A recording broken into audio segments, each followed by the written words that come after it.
Let me encourage you. I believe the U.S. government has multiple lines of effort relating to South Korea that are in the process of coming out. And mark my words, I believe you will see them in the weeks and the months ahead. When I see you, I see hope. When I see you, I see brightness in the future of Korea. Light overcomes darkness. Truth overcomes lies. And justice overcomes injustice. That was the sort of life that Charlie Kirk lived for 31 years. I watched him on day one of Build Up Korea. I watched him in its entirety of day two of Build Up Korea. And he gets it. He understands what's going on in Korea. He said in there that there are raids on Christian churches that are going on, that pastors are being attacked, and that this is not acceptable. And if he knows the United States of America will not sit idly by while that is happening. He also said that America is a great country because when the Korean conflict erupted, when North Korea charged over the 38th parallel, America was not jumping into the Korean War to gain land or to gain money or to gain anything, but they were defending South Korea against communist aggression because it was the right thing to do.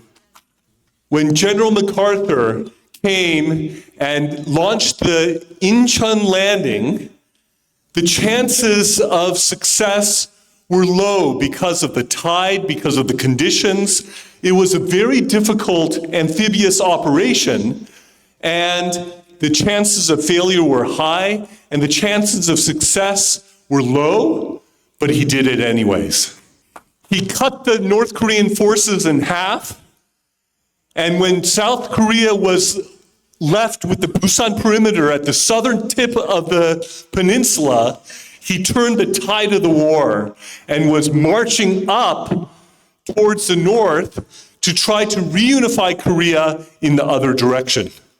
He wanted to win the war so that there would no longer be a North and South Korea, and it would just be one unified Korea, and he was fighting to win that war. The North Korean forces and the forces from China many times would hide just on the Chinese side of the border to try to prevent MacArthur and the US-led UN forces from attacking them. MacArthur wanted to bomb those sites across the Chinese border, but President Truman said no. President Truman removed MacArthur from command over the UN command, but the people of America were in favor of MacArthur and not Truman. When MacArthur came back to the United States, he came back as a hero with a larger ticker tape parade and celebration of his return than all the generals of World War II. He gave a speech before a joint session of Congress that the American people and people all over the world watched, and it is a famous speech, it is an eloquent speech. He talked about how soldiers know most the price of war, but that once you are in a war, you should be in it to win it. I wish, as General MacArthur tried to do, as Lee Seung-man tried to do, I wish the Korean War was completely won so that there would be no divided Korea. General MacArthur was so popular in the United States, if he ran for president, many people thought he would have won. He never ran, and we will never know whether he would have won, but he was that popular. Charlie Kirk, when he visited Korea, went to a statue of General MacArthur in Korea. And he paid his respects. And in one of his speeches, he honored the legacy and memory of General MacArthur. Just days later, After Charlie Kirk came back to the United States, he was shot through the neck and killed. His wife, his widow, came out recently and said, "You don't know what you've done. You are launching a greater movement, not only in the United States, but around the world by killing Charlie Kirk." There are youth in Korea who are marching in the streets of Korea saying, "We are Charlie Kirk." Charlie Kirk is being multiplied around the world, including in Korea. When Charlie Kirk was in Korea, he met with Pastor Sun from 세계로 교회. They took a picture together. They spoke together. Pastor Sun delivered a sermon at his church shortly before he was arrested. He was preaching about David, and he emphasized that David was a man after God's own heart. He is someone who had God's heart and joined with God in God's heart to do God's work on this earth. Pastor Sun is a man after God's own heart too. I've interacted with him, met him, went down to his church in Busan, got to know him, and I think he is a Christ-like pastor in many ways. Do you see his car? Do you see the house that he lives in? Do you know that he doesn't even own his house? He doesn't even own the car. He makes it the property of the church, not his personal property. He is clean, he is pure, he is Christ-like, and he is very brave like David. Like David, he is saying, "Is there not a cause for which we should fight?" When the whole country was shaking at the feet of Goliath, they were so afraid, their armor was clattering, no one would challenge Goliath. And David said, "Is there not a cause? And is he not blaspheming the living God? This is not acceptable. This is not right." Pastor Sun in that sermon said, "If they arrest me, the church will be fine. There's another pastor who can preach. I will get a break in prison. I won't have to prepare sermons as much. And this might help to awaken the sleeping church in Korea." So he dared Lee Jae-myung to arrest him. And he said that if it will help the country, he prays that he will be arrested. And right after that, he was arrested. The first freedom of a good constitutional republic is the freedom of religion. This is not just the arrest of a pastor, it is the attack on freedom of religion. Pastor Sun, do you know he has been the leader of the Save Korea movement that has done all sorts of amazing things? Let me tell you about just a few of the things that Pastor Sun has done. When COVID hit and Moon Jae-in forbade churches to meet, he met in churches and continued the worship services.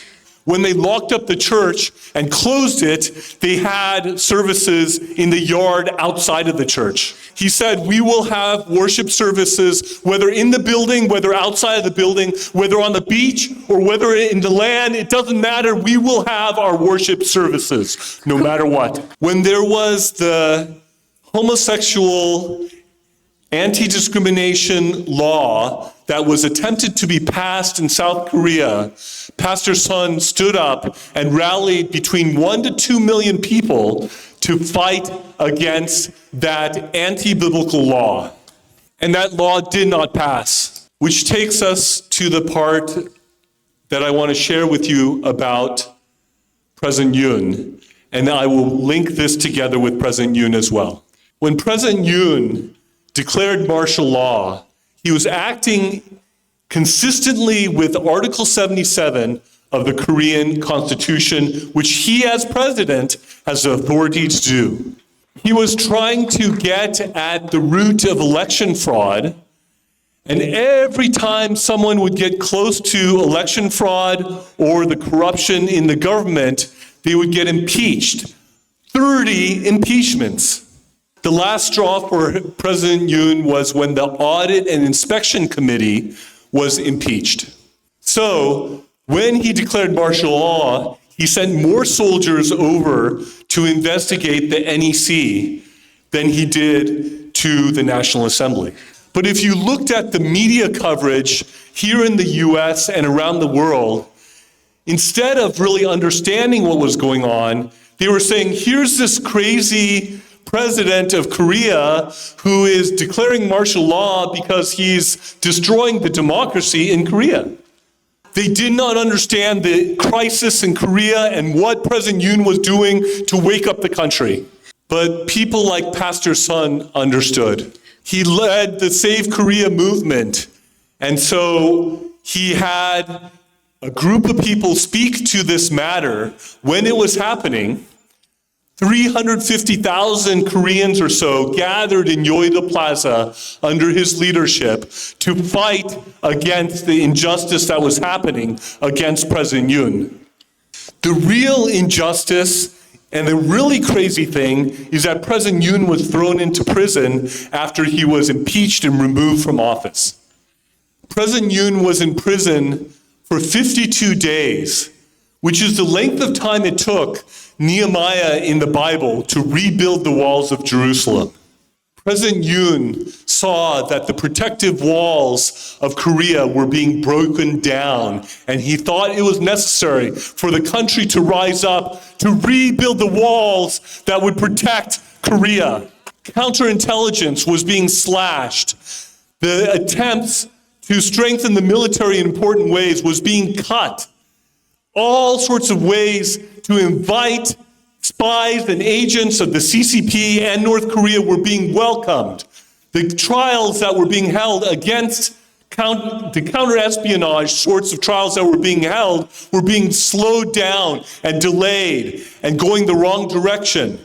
He saw all these things happening and said to the people of South Korea through martial law, wake up, wake up, wake up. And then there was the snap election to replace Yoon that came about.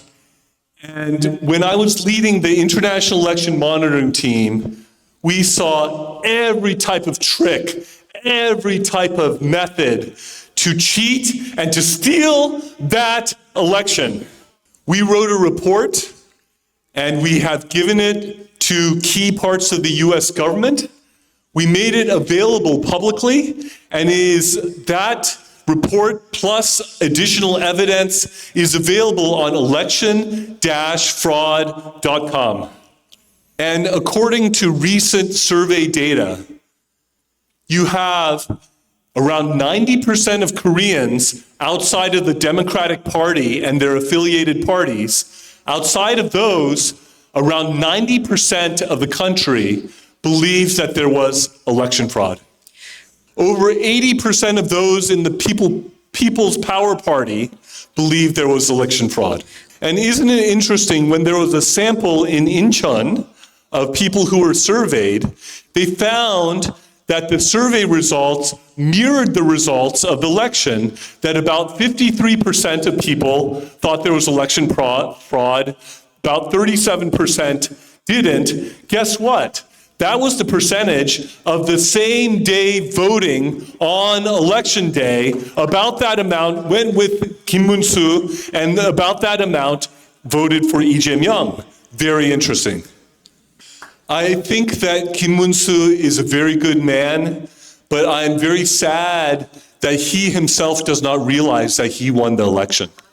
He does not think that the fraud could possibly be big enough to cause that to have happened. But when you engage in electronic election fraud, it is very easy to do that. And then there were the massive efforts to make the paper ballots try to reflect what they had already programmed in with respect to the electronic algorithm.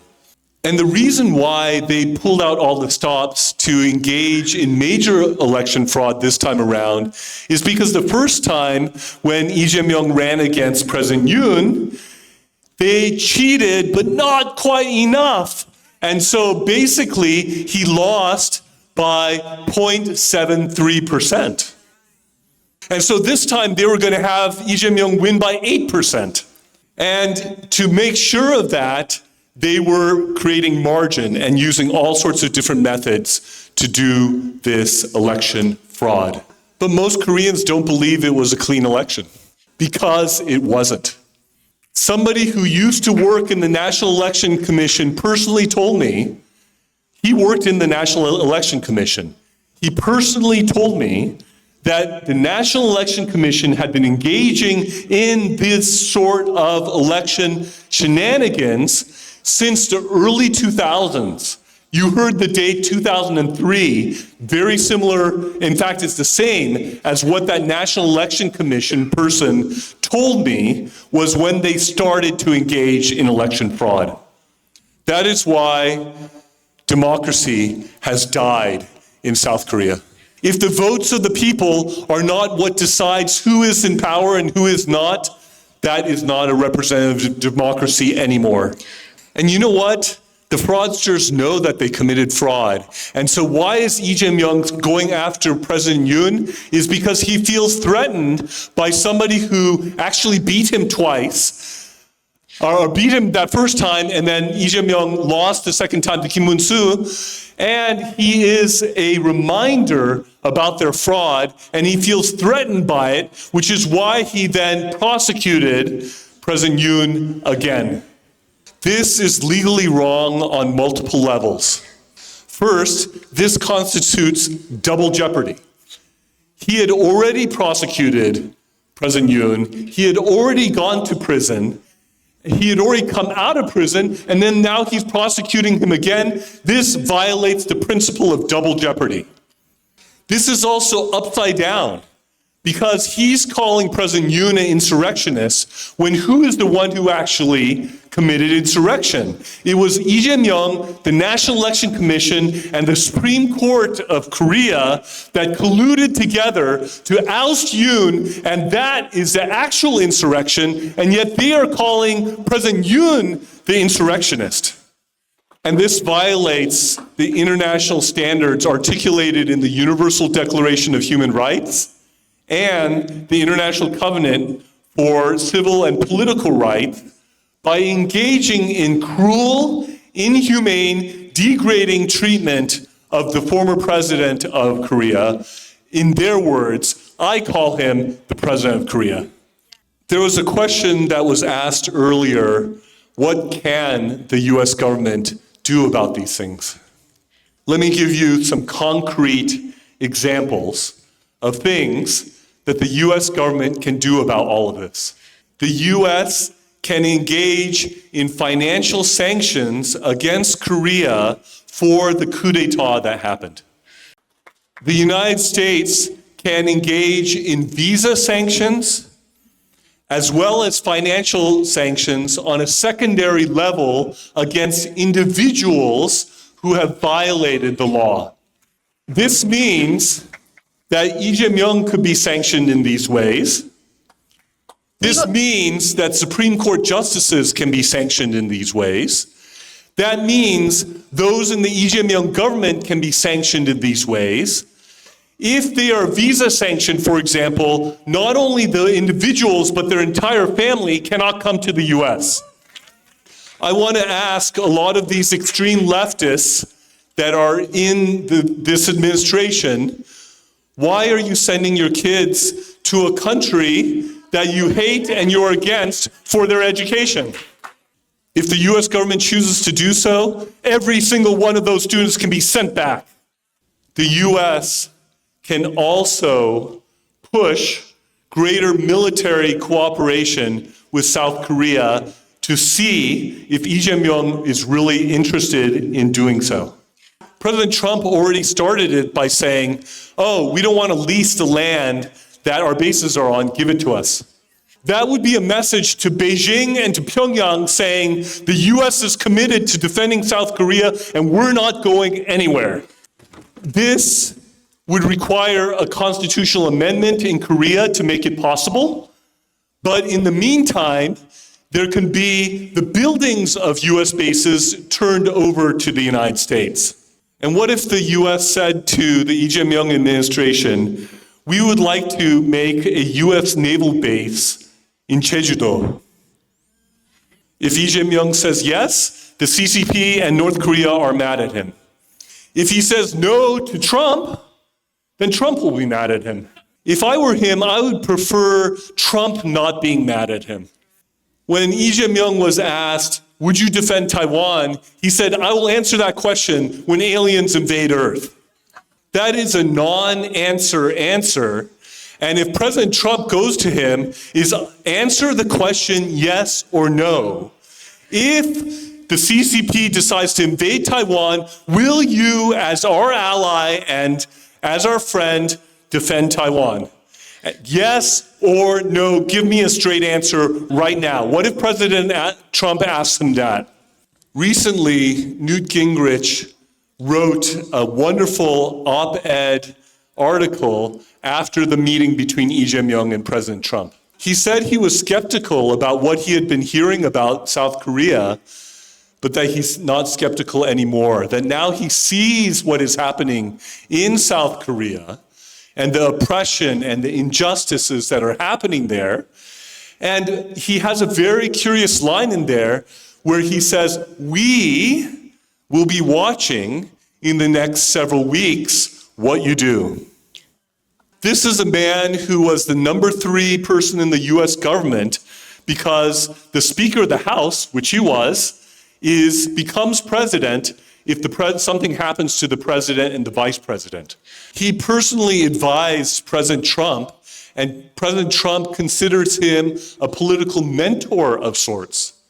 So does we mean President Trump and his administration and me and other former members of the US government? And yet, the leftist media, legacy media in South Korea and the Lee Jae-myung administration said, who's Newt Gingrich? He's not much of anything. Why do we have to listen to him? I heard that JTBC has come here to this event. I'd like to welcome you here because here we have freedom of press and free speech to an extent that is greater right now than in Korea. But I would politely make a few requests to you. Be honest and do what's true. Be fair and do not take things out of context. Do not mislead the people. And please stop serving as the propaganda organ of leftist extremists. But welcome. Welcome anyways. If you look at the bigger picture, you have large things at stake. You have, right now, a hybrid warfare and gray zone warfare going on in South Korea and the possibility of World War III. There's war between Russia and Ukraine. There's war in the Middle East involving Israel and those who hate Israel. There are, if China decides to invade Taiwan and North Korea decides to invade South Korea, that sounds like World War III to me. That's why it's so important to win when it's gray zone warfare and hybrid warfare. It is important to win now before it expands into becoming World War III. If we win the hybrid warfare, then we could prevent World War III. It is such a momentous time. And South Korea, in a lot of ways, is a central part of this hybrid warfare that is going on. The front lines of freedom, of democracy, and of justice that the world is watching runs across South Korea. Whether South Korea stands or falls is like the linchpin of that whole region, and if it falls, it would be like the pulling of a pin from a grenade. There will be an explosion. And I am of the view that Korea is America's best ally. All the systems and the culture that have worked so well in South Korea as contrasted with North Korea were imported into Korea from the United States. that the systems and the culture of South Korea that have made Korea great in a lot of ways were planted there by the United States of America and are the systems of the United States of America. I'm convinced that there are many Koreans who love America than some people in America. There is about 90% of Koreans who consider the U.S. to be the number one most important ally to Korea. Listen to the cries of the Korean people. They are shouting, USA, USA. They're shouting, make America great again, make Korea great again. They're shouting, stop the steal. These are the same things that are being said here in the United States in support of this administration. The U.S. has no better ally in the world than South Korea. So I want to plead with the U.S. government and plead with them to take the steps that you can take as the greatest superpower in world history to project the goodness and greatness, the values and the moral core that make America good and great, and step into the ring and help South Korea not get overrun by the communists who are trying to overrun it.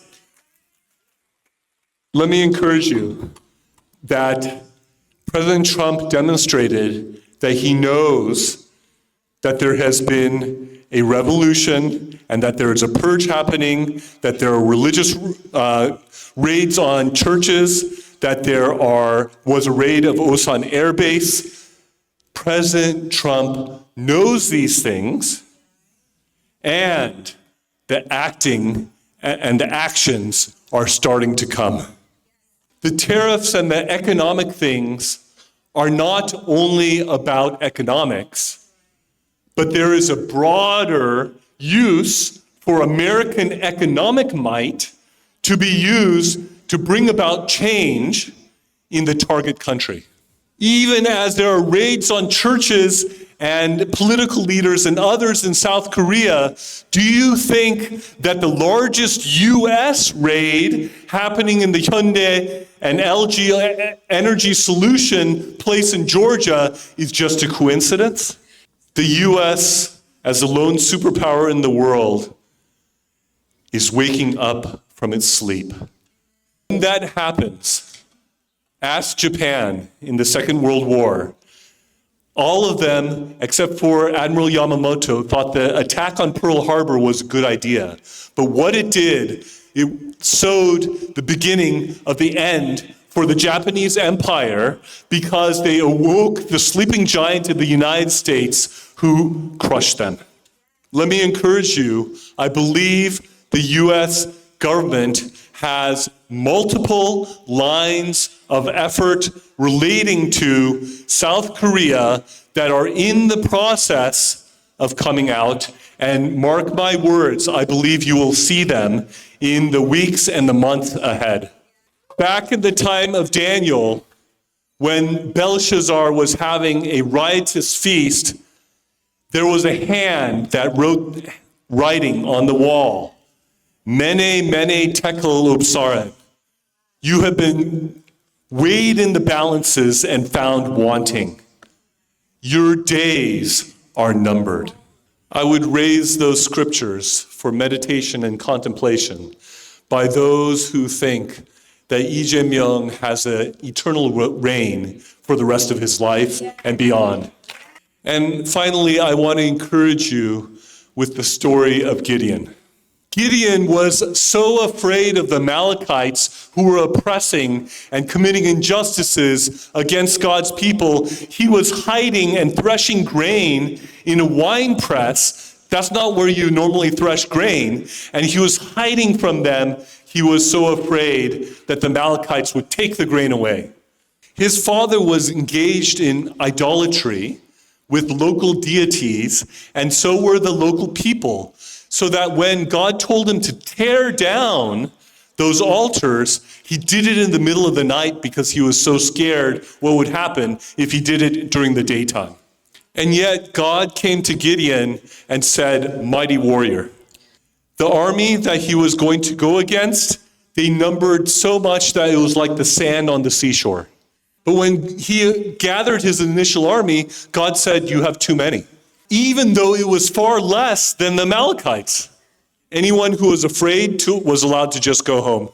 Anyone who did not have the sense to be on the lookout for the enemy while they were drinking water could go home as well. And by the time God was done winnowing down Gideon's army, there were only 300 left. And yet, God won the victory with Gideon and 300 against an army that was like the sand on the seashore.